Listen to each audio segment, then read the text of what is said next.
ಇನ್ನ ಮದುವೆಗೆ ಬಂದಿದ್ದಂತ rowdy sheeter arrest ಆಗಿರುವಂತದ್ದು ಮದುವೆ ಸ್ಥಳದಿಂದಲೇ ಎಳೆದೊಯ್ದಂತ ಕಾಕಿಪಡೆ ಕೆಜಿಎಫ್ನ ಸೈಂಟ್ ಜೋಸೆಫ್ ಚರ್ಚ್ನಲ್ಲಿ ಈ ಘಟನೆ ನಡೆದಿದೆ. ಮದುವೆಗೆ ಬಂದಂತಹ ರೌಡಿ ಶೀಟರ್ನನ್ನ ಅರೆಸ್ಟ್ ಮಾಡಲಾಗಿದೆ. ಮದುವೆ ಸ್ಥಳದಿಂದಲೇ ಎಳೆದೊಯ್ದಿರುವಂಥದ್ದು ಕಾಕಿಪಡೆ ಕೆಜಿಎಫ್ನ ಸೈಂಟ್ ಜೋಸೆಫ್ ಚರ್ಚ್ನಲ್ಲಿ ಈ ಒಂದು ಘಟನೆ ನಡೆದಿದೆ. ಕೆಜಿಎಫ್ ನಗರದಿಂದ ಗಡಿಪಾರಾಗಿದ್ದಂಥ ಸ್ಟ್ಯಾನ್ಲಿ, ಕೆಜಿಎಫ್ ನಗರದಿಂದ ಗಡಿಪಾರು ಮಾಡಲಾಗಿತ್ತು ಆತನನ್ನ, ರೌಡಿ ಶೀಟರ್ನ.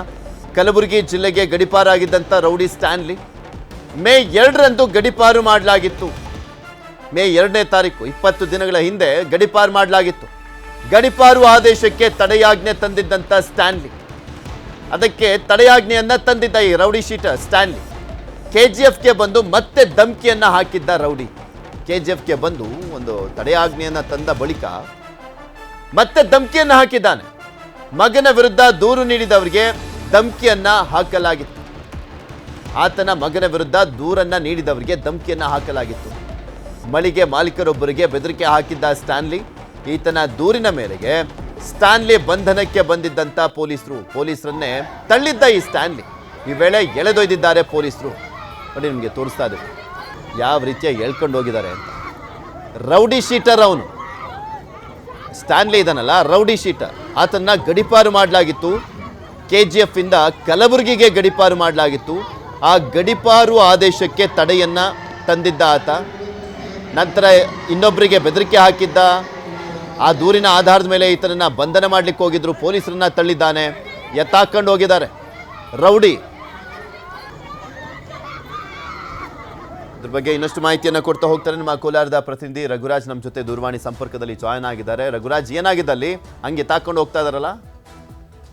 ಪೃಥ್ವಿ, ಕೋಲಾರ ಜಿಲ್ಲೆಯ ಕೆಜಿಎಫ್ ನಗರದ ಆಂಡರ್ಸನ್ ಪೇಟೆ ಪೊಲೀಸ್ ಠಾಣಾ ವ್ಯಾಪ್ತಿಯಲ್ಲಿ ರೌಡಿ ಶೀಟರ್ ಆಗಿರತಕ್ಕಂತ ಸ್ಟ್ಯಾನ್ಲಿ ಅವರು ಕಲಬುರಗಿ ಜಿಲ್ಲೆಗೆ ಮೇ 2ರಂದು ಗಡಿಪಾರಾಗಿರ್ತಾರೆ. ಹಲವು ಕಾನೂನು ಬಾಹಿರ ಚಟುವಟಿಕೆಗಳ ಜೊತೆಗೆ ಕೊಲೆ ಬೆದರಿಕೆ ಚಟುವಟಿಕೆಗಳಲ್ಲಿ ಅವರು ನಿರಂತರವಾಗಿ ಭಾಗಿಯಾಗ್ತ ಕಾರಣಕ್ಕಾಗಿ ಅವರನ್ನ ಕೆಜಿಎಫ್ ನ ಪೊಲೀಸರು ಕಟ್ಟುನಿಟ್ಟಾಗಿ ಅವರನ್ನ ಗಡಿಪಾರು ಮಾಡತಕ್ಕಂಥ ಕೆಲಸವನ್ನು ಮಾಡಿದ್ರು. ಆದ್ರೆ ಅವರ ಮಗ ಆಗಿರ್ತಕ್ಕಂತ ಲೆನಿನ್ ಅಂತ ಇದ್ದಾರೆ, ಅವ್ರನ್ನ ಕೂಡ ಮೇ 12ರಂದು ಪೊಲೀಸರು ಗಡಿಪಾರು ಮಾಡ್ತಕ್ಕಂಥ ಕೆಲಸವನ್ನು ಮಾಡಿದ್ರು. ಅವರು ಕೂಡ ಅಪರಾಧ ಕೃತ್ಯಗಳಲ್ಲಿ ಭಾಗಿಯಾಗ್ತಾ ಇದ್ರು. ಇಬ್ರು ಕೂಡ ನಟೋರಿಯಸ್ ಆರೋಪಿಗಳು ಆಗಿರೋ ಕಾರಣಕ್ಕಾಗಿ ಇಬ್ಬರನ್ನು ಕೂಡ ಕೆಜಿಎಫ್ ನ ಪೊಲೀಸರು ಗಡಿಪಾರು ಮಾಡಿರ್ತಾರೆ. ಆದ್ರೆ ಸ್ಥಳೀಯವಾಗಿರ್ತಕ್ಕಂಥ ಮಳಿಗೆ ಮಾಲೀಕರೊಬ್ಬರಿಗೆ ಮಗ ಆಗಿರ್ತಕ್ಕಂಥ ಲೆನಿನ್ ಧಮಕಿಯನ್ನು ಹಾಕಿರ್ತಾರೆ. ಜೊತೆಗೆ ಅವರಿಗೆ ಬೆದರಿಕೆಯನ್ನು ಕೂಡ ನಿರಂತರವಾಗಿ ಹಾಕ್ತಾ ಬರ್ತಾ ಇರ್ತಾರೆ. ಮತ್ತೆ ಹಪ್ತಾ ವಸೂಲಿಗೂ ಕೂಡ ಅವರು ಬೇಡಿಕೆಯನ್ನು ಇಟ್ಟಿರ್ತಾರೆ. ಈ ಸಂಬಂಧ ದೂರು ಕೊಟ್ಟಂತವರಿಗೆ ಅಪ್ಪ ಆಗಿರ್ತಕ್ಕಂಥ ಸ್ಟ್ಯಾನ್ಲಿ ಅವರು ಇತ್ತೀಚೆಗೆ ಒಂದು ಬೆದರಿಕೆ ಕರೆಯನ್ನ ಮಾಡಿ ಅವರಿಗೆ ಒಂದು ಬೆದರಿಕೆಯನ್ನು ಹಾಕಿರ್ತಾರೆ. ಈ ನಿಟ್ಟಿನಲ್ಲಿ ಪೊಲೀಸರು ಇವರನ್ನ ಬಂಧಿಸುವಂತಹ ಒಂದು ನಿಟ್ಟಿನಲ್ಲಿ ಕೆಜಿಎಫ್ ನಗರದ ಸೆಂಟ್ ಜೋಸೆಫ್ ಒಂದು ಚರ್ಚ್ ನಲ್ಲಿ ಮದುವೆ ಆಗ್ತಾ ಇರುತ್ತೆ. ಅಲ್ಲಿಗೆ ಹೋದ್ರೆ ಆ ಒಂದು ಆರೋಪಿ ಆಗಿರ್ತಕ್ಕಂಥ ಸ್ಟ್ಯಾನ್ಲಿ ಅವರು ಪೊಲೀಸರ ಮೇಲೆ ಒಂದು ಹಲ್ಲೆಗೆ ಮುಂದಾಗ್ತಾರೆ. ಈ ನಿಟ್ಟಿನಲ್ಲಿ ಪೊಲೀಸರು ಅವರನ್ನ ದರದರನ್ನೇ ಅಲ್ಲಿಂದ ಎಳೆದೊಯ್ದು ಮತ್ತೆ ಅವರನ್ನ ಮತ್ತೆ ಬಂಧಿಸುವಂತಹ ಒಂದು ಕೆಲಸವನ್ನು ಕೂಡ ಮಾಡಿರ್ತಕ್ಕಂಥದ್ದು. ಈಗಾಗಲೇ ಸೋಷಿಯಲ್ ಮೀಡಿಯಾದಲ್ಲಿ ಕೂಡ ಈ ಒಂದು ವಿಡಿಯೋ ಬಹಳ ಒಂದು ವೈರಲ್ ಕೂಡ ಆಗ್ತಾ ಇದೆ. ಮತ್ತೆ 65 ವರ್ಷದ ಸ್ಟ್ಯಾನ್ಲಿ ಅವರು ಬಹಳ ಕುಖ್ಯಾತ ಒಂದು ಆರೋಪಿ ಕೂಡ ಆಗಿರ್ತಕ್ಕಂಥದ್ದು. ಈ ನಿಟ್ಟಿನಲ್ಲಿ ಪೊಲೀಸ್ ಇಲಾಖೆಯವರು ಬಹಳ ಕಟ್ಟುನಿಟ್ಟಿನಾಗಿ ಅವರನ್ನ ಒಂದು ಬಂಧಿಸಿ ಮತ್ತೆ ಒಂದು ಗಡಿಪಾರು ಮಾಡತಕ್ಕಂಥ ನಿಟ್ಟಿನಲ್ಲಿ ಎಲ್ಲ ಒಂದು ಕಾರ್ಯವನ್ನು ಕೂಡ ಕೈಗೊಂಡಿರ್ತಕ್ಕಂಥದ್ದು. ಈ ನಿಟ್ಟಿನಲ್ಲಿ ಇದಕ್ಕೆ ತಡೆ ಹೊಡೆದಂತಹ ಆರೋಪಿಯನ್ನ ಪೊಲೀಸರು ಈಗ ದರದರನ್ನೇ ಎಳೆದೊಯ್ದು ಈಗ ಮತ್ತೆ ಕಾನೂನು ಕ್ರಮ ಕೂಡ ಕೈಗೊಳ್ತಾ ಇರ್ತಕ್ಕಂಥದ್ದು.